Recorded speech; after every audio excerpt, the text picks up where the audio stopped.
Much of the 10X aspects of this 10X community come from leveraging public space.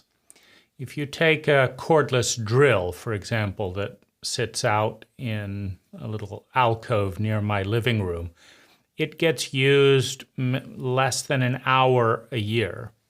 If you take the same drill and put it with a good battery charger, about 10-minute walk from the private space, that drill will see 50 times more use. And it's those types of efficiencies that lead to being able then to reduce the cost of those types of things by 50 times. And we're often very big on the idea of saving time, making it faster to get everything done with no awareness of the actual impact of choosing to do or not do something. Is something enjoyable? Now, a good way of looking at this is, just as a sidebar, is the tens of billions of euros that were spent on the Channel Tunnel between London and I think it's Calais in France. And these tens of billions of dollars were spent in order to shorten the commute by about 40 minutes. And I think a very intelligent advertising executive pointed out that if tens of billions of dollars had instead been spent to customize the trains, to customize the ferries, to have 9-course meals, Michelin-class chefs, Cirque du Soleil performing, that people would actually be asking for the commute to be slowed down. In other words, when it's cheaper to make a commute or an activity so valuable that speeding it up is actually a liability, reduces quality of life, then it becomes insane to instead take mediocre activities and make them as short as possible. I think a good goal should be to make all activities in community so interesting that they could last a year, and it would be, at least on an emotional level, well worth our time. And in the going back to the drill and the walk to the tool shop, if you're walking through beautiful landscapes, getting exercise, having a little bit of a break, having a little bit of perspective, seeing the night air, then by the time you come back for your 10 minutes of drilling up a picture frame, etc., before returning the drill, your life is better off for the walk. It's better off for the 95% reduction in drilling costs. It's better off because you don't have to clutter and build space to have all of these different possessions. And it's better off because you met a rather nice neighbor in the tool shop while you were there and learned something you didn't know that you didn't know. And so with that in mind, I think it's one of the more important goals to ensure that 70% or more of the energy and resources within the community go to enhancing community space. Ping pong tables, tennis, pool, darts, hot pools, warm pools, cold plunges, delicious fresh made drinks, adventure hunts, where you go through the community, archive and landscape to find it and solve out certain problems. Live music, engaging with animals, learning to do a piece of art, watching an artist do a piece of art, engaging in some form with public media.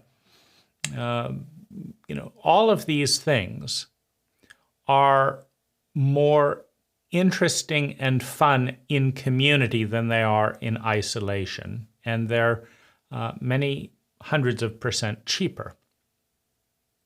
So that's also, I think, a good with this principle, because there's stuff to be learned from a free market economy that's very valuable, and there's also stuff to be learned from a country like Denmark. And one of the reasons in Denmark that there isn't envy is the progressive tax rate.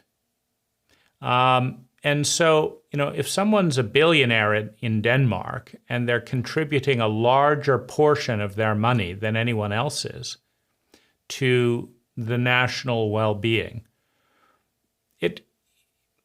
there's more of a sense of, I guess, comradeship in that. And so one of the principles here would be that to make personal dwellings as low cost as possible, so that the barrier to entry is not about money. And one of the reasons for this is the dynamic of new and mature markets. For example, in our cult, the larger American cult, attorneys are a mature industry. Coal is a mature industry. Steel is a mature industry. Banking is a mature industry. So you have attorneys and bankers, and coding is starting to be a mature industry. So if you're doing something brand new, like curating peak experiences, now I would love to be able to pick up the phone right now or do a Google search right now on peak experiences and have 3 to 5 people in my county, within 20 minutes drive, that curate peak experiences. I would absolutely love to have that service provided. But it is an emerging industry. I'm sure in the evolution of intelligence and economics, we will have, whether it's 10 years, 20 years, 50 years, 100 years from now, we will have your local peak experience provider. We just don't have it now.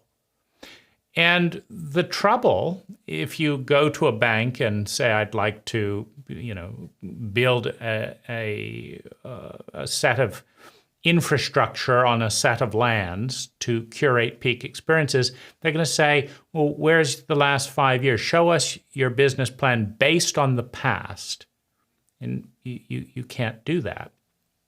And so, unfortunately, it means that in expensive places like the place I live, if you want to begin with just your imagination to create something amazing, and you also want to live, it's, quote, unaffordable, because someone will not give you a mortgage for a $650,000 home with a $100,000 down payment to develop the industry of peak experiences, even though that's what the cult needs. The cult does not need another attorney. It doesn't need another banker. But you can get a loan and an income for those things.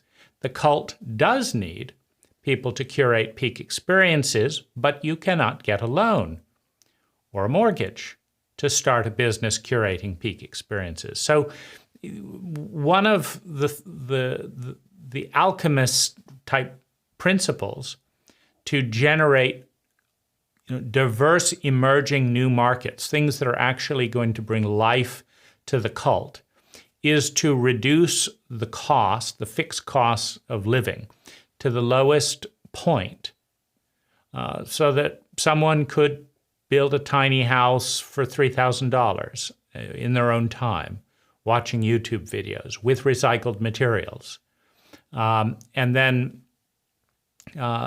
contribute some to the community space. On the flip side, people wanting to join that, want an amazing underground tunnel thing, because I'm particularly sympathetic to underground spaces that are more expansive, that don't, pollute the visual landscape of the community.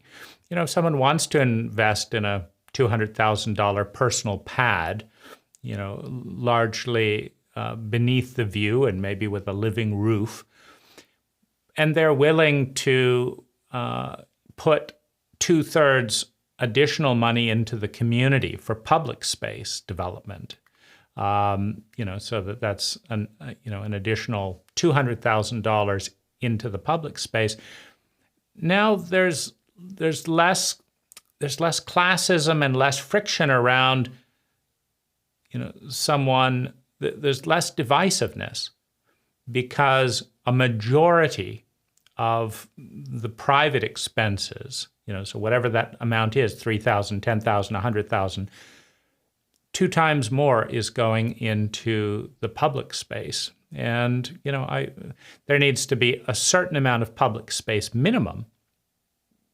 But even that, I think can be a little bit negotiable, because if someone is bringing an extraordinary experience into the community, developing an art form that is very rare and very valuable, well, first of all, if some of the business type activities of the community are, day passes for visitors, and media export of, curating the experiences and bringing, inviting the world in through YouTube and other videos, then there will be a lot of value. And I know this because when I travel the world, for example, in Thailand, on the island of Phuket, there is a little artist village. Now, this artist village consists of 7 or so artists, and it has been made completely with recycled materials. The artists pay about $1,000 a year rent for the land, and they built their own home with no permits, with no anything. I mean, people are not fools. For tens of thousands of years, people have been building their own shelters without permits. And anyone with any sense doesn't build something that falls down on them. Cheap contractors may do that because they're not going to live in them. But when people are building their own home, they don't build something that's going to kill them. And if it's not going to harm them or anyone else, why the permit? And so these artists have built their own homes with recycled beach materials and other things, and throwing in 1,000, of paid materials. They are wonderful. The homes are so interesting. I love being in and around them. Secondly, it's a cluster of artists. And so I very often get on to my motorbike and drive 20 or 30 minutes, end up in the little artist alcove, and wander around artist to artist. What have you been up to? What have you been up to? Talking and engaging. And it's the highlight of my day. It is a destination to engage with artists and see what they've been painting and stuff. It's just so much fun. And so, that, who benefits? The entire economy of Thailand benefits. First of all, it's those types of experiences that make it worth getting on an 18-hour flight. So the airline industry benefits. It's those types of experience that make it worth maintaining an apartment. So the landlord benefits. In many ways, the artists benefit the least, because there's a number of those artists that I've never bought a single thing from. And yet, when I think of, shall I travel to Thailand and take $30,000 in time off work for a month and pay an airline ticket and another airline ticket and open the, and keep the apartment and all of that. How much of that is because I want the unique experience of driving to see a couple of artists? And so this is the power. It's a soft power. It's the power of the artist. Paris used to be, a gathering of artists because rent was cheap. Because it was a space of art and culture, the rich people who don't have art and culture as easily, and banking and attorney, etc., are drawn to the romance, and then they drive the prices up, and then the artist leaves. So, it's definitely valuable to turn that system around where artists are courted and invited at, for much lower living prices than they're offered anywhere else. But that it's understood what value everyone receives by their presence. So strategy around, these goals of things is 70% of all energy is communal. That's the principle. The goals, every person through this 70% investment in the commons, every person has a full range of creative expression, and because it's, I think one of the important goals, because it's, I'm here in a 3,000 square foot, $650,000 or $800,000 home. No one has been in the home. And in this scenario, the more interesting thing is here. If I go out in the neighborhood, nothing's going on. There's no ping pong, there's no ball. There's no rich conversation. There's no cuddle party. There's no artist on the street. The most interesting thing is actually in the house, on TV. And that's where the American cult emerges from. It's and so if you make the most interesting thing what's going on outside, if you have a little 120 square foot personal space, and then the outside has thousands of square feet of rich, diverse community space with intelligent and beautiful people, well, it flips the dynamic. And so it compels one to engage in the larger ecology of culture and nature intelligently. The strategy, all personal dwellings and payments must be structured so that 70% goes to the common space. For example, if someone spends $10,000 on their own personal space, they would invest $20,000 in towards the group common space. The following common spaces can be provided over time with more and more added as people join. 4 different bathing pools, hot, warm, cold, and normal temperature, attractive shower stalls near pools, a workshop for all forms of metal, sculpture and manufacture, beautiful garden for drawing and art, office and video conferencing areas, high-speed cable internet to all buildings, dining and cooking areas as follows: 4 separate kitchens, different eating environments that you can eat in nature, you can eat in a more solitude place, you can eat in several different kind of communal spaces. A calendar of events including yoga, movies, dance, performance classes, conferences, and then a regulated influx of visitors.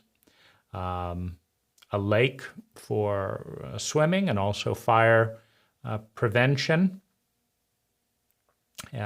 And I think it's also a great opportunity to be aware that if I want to scream, it's important to note that I do not know a place anywhere in my county that is designed to facilitate my scream. Now, why would a person want to scream? To find out what the sound is, to release a feeling, to ground, to integrate energy. The point is, one doesn't even ask the question, would I like the experience of screaming? What? Because one is aware, like there's probably 5 people in the neighborhood, none of whom know or understand me or what I might be doing.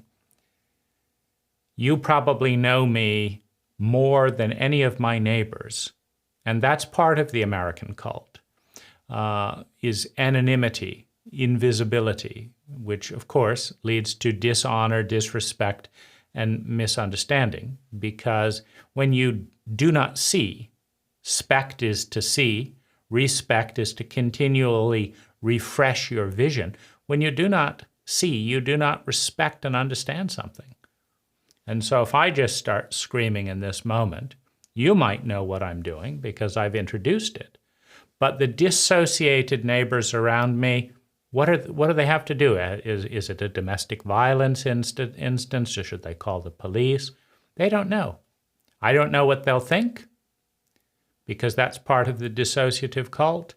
And they don't know what I'm doing and what I'm thinking. And so a tremendous amount of bandwidth just gets narrowed and narrowed because someone, an anonymous stranger who doesn't necessarily care one way or another, might not understand a certain aspect of expression. And so curating these areas of expression that are not tolerated within the narrow confines of the cult leads to a sense of freedom, creative expression that is it's so enriching, but you have to feel it in order to know it. I didn't realize until I had spent several months in Thailand how imprisoned I was in the United States, simply out of the fear and automatic conformity of doing what I've watched other people do, not because it's intelligent, but because it's normal. And so, a couple of protocols around this. In every day over the course of a year, at least 4 hours invested in the relationships and emotions of the community, celebrating successes. You can go days in the American cult without a single person celebrating successes. Gratitude for offerings, grieving losses, expressing anger, being heard, deepening intimacy, expressing confusion, curiosity, honoring presence, which is more normal when you have a slower, more intimate pace. So the community space dimension, the single most potent of all of these principles, is simply that for every hour that goes into personal space, 2 hours goes into community space. For every $10,000 that goes into personal space, $20,000 goes into community space. And in doing so, we go from being isolated, misunderstood, and lonely recluses into deeply connected strands of energy and consciousness that emerge into a larger organism.